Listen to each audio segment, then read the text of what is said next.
Guys, welcome to my blog. તો આજે બ્લોગમાં આપણે દેખીશું આણંદનો ફેમસ મગ પુલાવ. તો મગ પુલાવ બનાવવા માટે પહેલાં તો મગને ત્રણ ચાર કલાક પલાળી રાખેલા છે, એટલે આ રીતના થઈ જશે. હવે આપણે આને બાફીશું.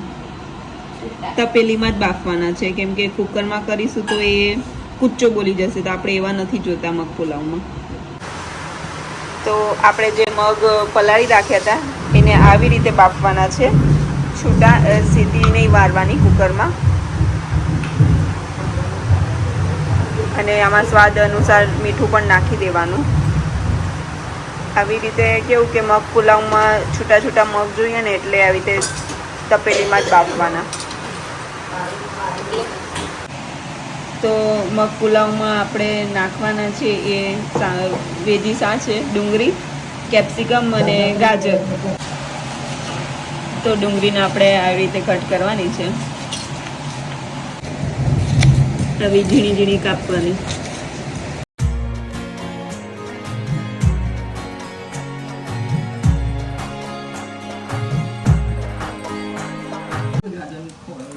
તો હવે આપણે કેપ્સિકમને કટ કરી લઈશું. આવી રીતે બી કાઢી નાખીએ છીએ અમે લોકો.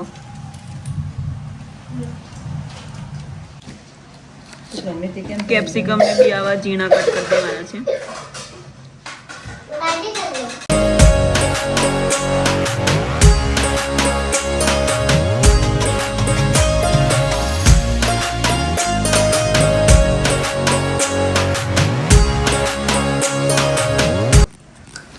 તો પુલાવમાં આપણે જે પણ વેજીસ ફાવતા હોય તે લેવાય. એમાં કોબીજ પણ નાખી શકાય છે.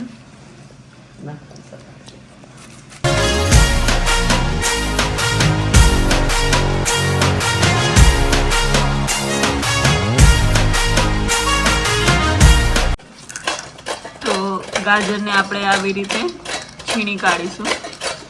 કટ બી કરી શકાય, પણ એમાં કેવું થોડા કાચા રહે ને, એના માટે આપણે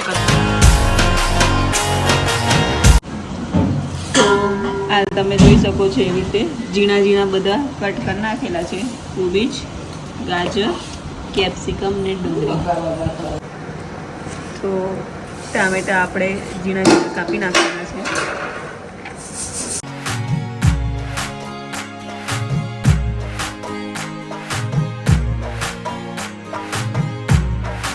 તો આપણે એમાં મસાલો તૈયાર કરવા માટે આ કશ્મીરી મિર્ચ છે એને પલાળી રાખી હતી, અને આ લસણ છે, આપણે હવે એને પીસીશું.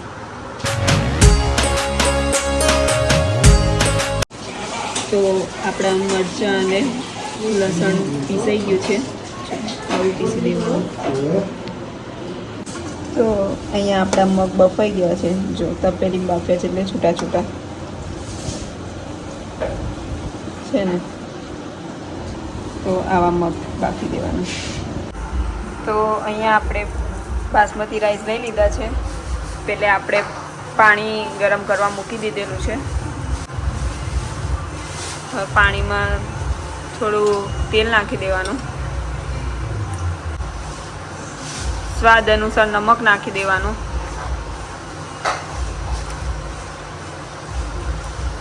થોડું વધારે જ નાખ્યું છે, કેમ કે આપણે એનું ઓસાવીને જ લેવાના છે, બરાબર ને. તો ચોખાને હવે આપણે આમાં નાખી દઈશું.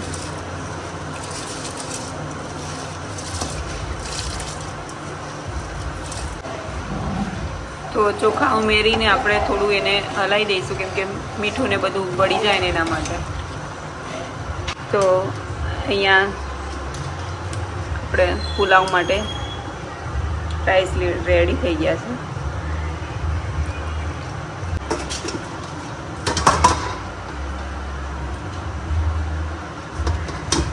આવી રીતે કરીશું તો એક એક દાણા ખીલેલા થઈ જશે.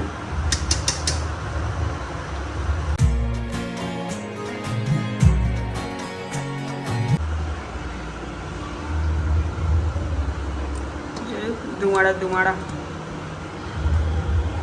એક એક દાણા અલગ અલગ. તો આપણે આદુ, લસણ અને મરી વાટી લઈશું. તો આપણે મગ પુલાવમાં મસાલામાં મરચાં કાપી લીધા છે, જીરું, લવિંગ, બડી ઇલાયચી છે, બાદિયા અને તેજપત્તા, એક ટુકડો આપણે તજનો લઈ લઈશું ને આ આદુ લસણને મરી વાટેલા છે. તો હવે મગ પુલાવનો વઘાર કરવાનો છે, તો એમાં આપણે તેલ લઈ લઈશું.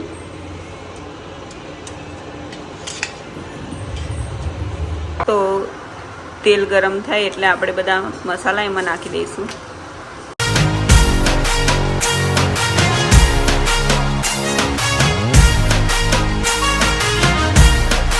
તો પહેલાં આપણે ડુંગળી નાખીશું.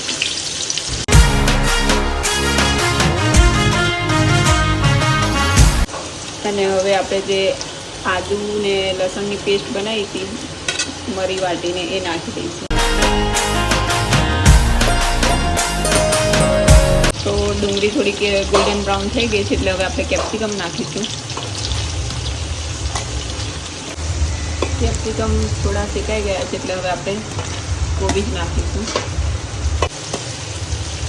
હવે આપણે ગાજર જે છીણા છે તે નાખી દઈશું. તો આ બધું ટ્રાન્સપરન્ટ થાય એટલું જ શેકાવા દેવાનું છે, ઓવરકુક નહીં થવા દેવાનું.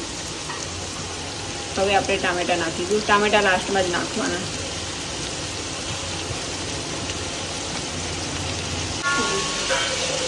તો હવે આપણે જે કટ કરીને નાખ્યા છે તે નાખી દઈશું.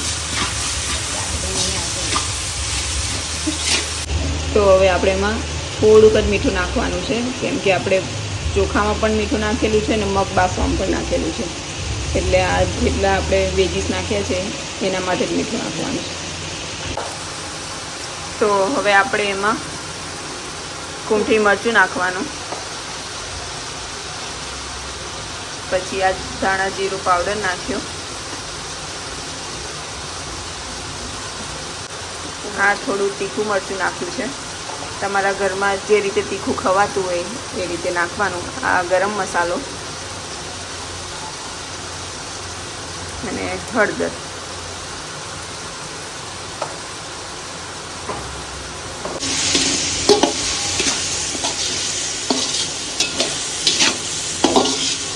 બધાને સારી રીતે મિક્સ કરી દેવાનું. હવે જે આપણે પેસ્ટ બનાવી હતી કૂંઠી મરચાંની ને લસણની એ નાખીશું.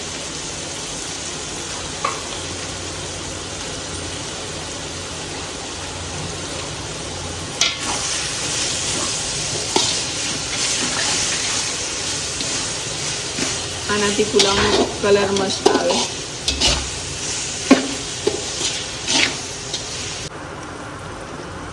તો એમાં થોડું કાળા નમક નાખી દેવાનું, એટલે કે સંચર પાવડર થોડોક જ. આપણે નાખીશું પુલાવ મસાલા. બિરયાની મસાલો બી લઈ શકો છો. તો હવે આપણે મગ નાખી દઈશું.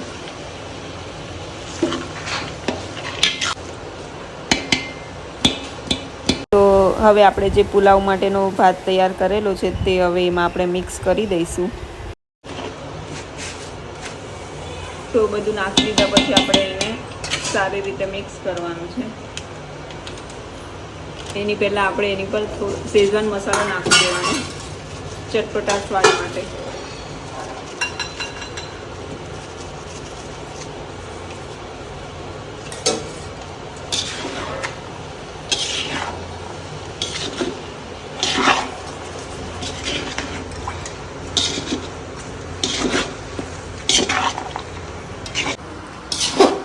આપણે બધું સારી રીતે એને મિક્સ કરી દેવાનું છે.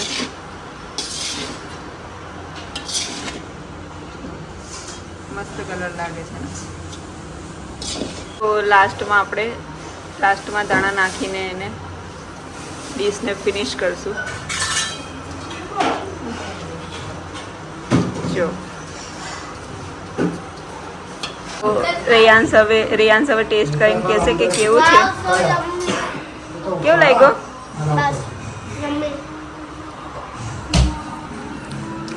તો તૈયાર છે આપણા મગ પુલાવની ડીશ. છે ને યમી એકદમ.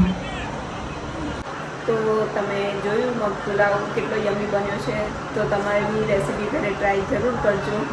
અને વિડીયો ગમ્યો હોય તો લાઈક શેર અને સબસ્ક્રાઈબથી જરૂર કરી દેજો. ટાટા. તો રેયાંશ અહીંયા કંઈક કહેવા માંગે છે. લાઈક શેર સબસ્ક્રાઈબ બે લાઈક બટન બધું કરી દેજો. Bye bye.